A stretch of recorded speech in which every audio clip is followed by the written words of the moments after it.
Good evening, YouTube. Hardball Crazy here, coming back at you with a video. Tonight's video is inspired by Mike Baseball Collector's Ted Williams' recent video about his career in baseball cards and such. So I'm going to do a kind of same idea, but not so much his career, life, all his baseball cards. But I'm just kind of show you this player's career, but tell about his career more about than showing the baseball cards go along with the teams he played for. The player I'm talking about is Mr. Leroy Satchel Paige. Of course, we all know who he is, Negro League star, played for the Indians and Browns and such. But did you know he played, was a part of other franchises, Major League franchises too?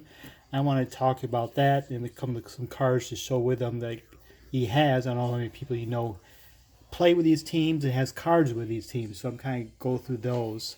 So I'm kind of talking about the career of Satchel Paige and through his cards.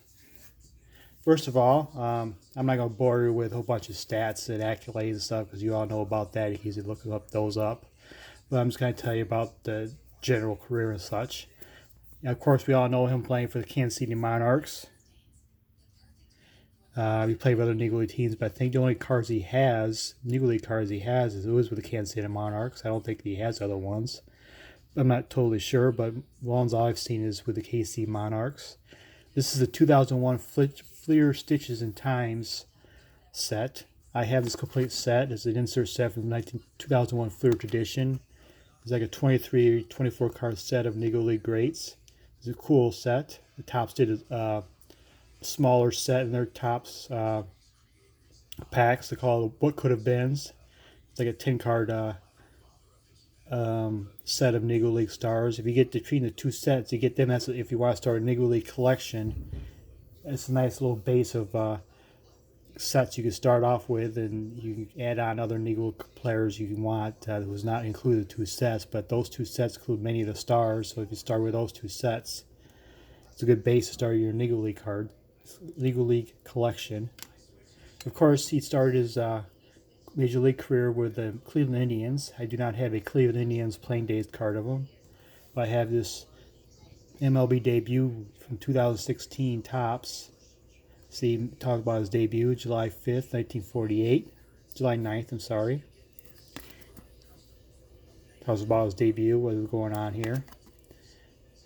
He was not the first Negro League pitcher to come into Major Leagues. That was Dan Bankhead of the Dodgers.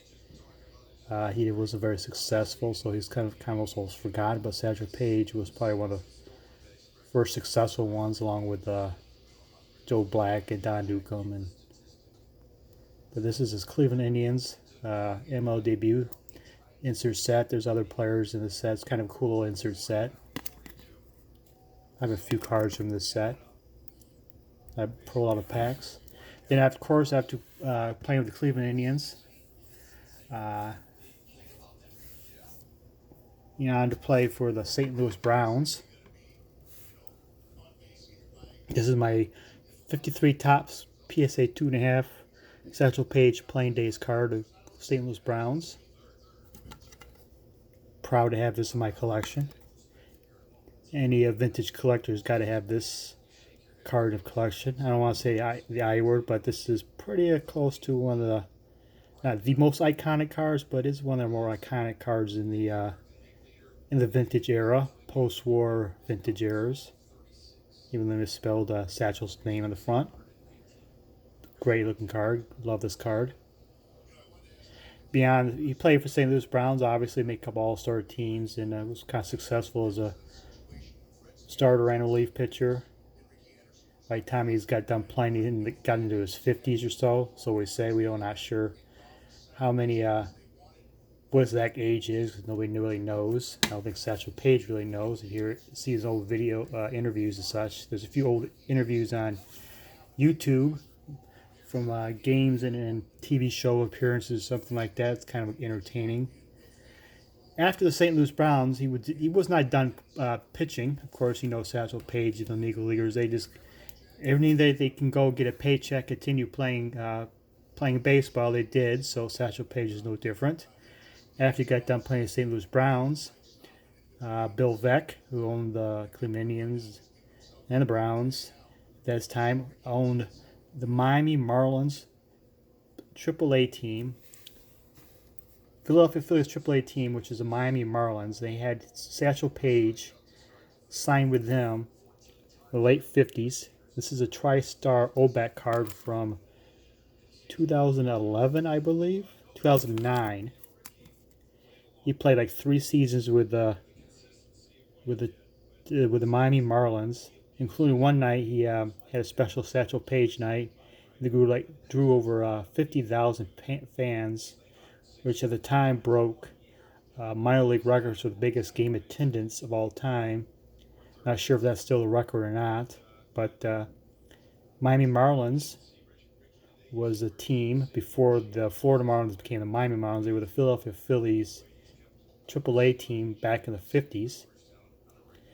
Paige never played for the parent team. He just played for the Miami Marlins. Basically, the VEC had him as the drawing card, and Paige had some decent years with them, pretty good years. And new ownership came along, and VEC and Paige, and they didn't kind of did away with the whole show. Satchel Paige was, so he moved on with that. By the mid 60s came along, Chuck Finley decided, he's another innovative owner to draw seats and fans and to the ballpark and stuff. So he signed in a 1-game deal as a publicity stunt. Signed Satchel Paige to pitch 1 game in 1965 at ripe old age of 59 with the Kansas City A's. Pitched 3 shutout innings. The only hit he gave up was to Hall of Famer Carl Yastrzemski. This is a 2004 Upper Deck Heroes card. This is the only card I think he has with the Kansas City A's. Plus all the parallels of this, but this is the only regular card with picture with the Kansas City A's at the time, 65. Talks about his game here, age 59. Kansas City A's. That was his last major league experience, official game, 65, and age 59. But that wasn't the last time he was in a major league uniform. By 68, 69, I don't know how they found out, but Satchel Paige needed a little bit longer tenure in the major leagues to get the pension. So the Atlanta Braves signed him, the owner, I don't know the owner's name, to a pitching coach consultant type thing for the 69 season. And he pitched 1 exhibition game with the Atlanta Braves in order to get his pension. This is the 1988 Swell Baseball Grades pictured Satchel Paige as Atlanta Brave. So he stuck with the Braves in organization, mostly just in name only. He wasn't really on the bench all year long with the Atlanta Braves. But basically in name only, in order for him to get the pension for the 69 season. And that was his last bit in baseball career in uniform. Of course, by this time, Ted Williams, soon after, was campaigning for Negro Leaguers in the Hall of Fame, and by the early 70s, Satchel Paige was one of the first Negro Leaguers in the Hall of Fame.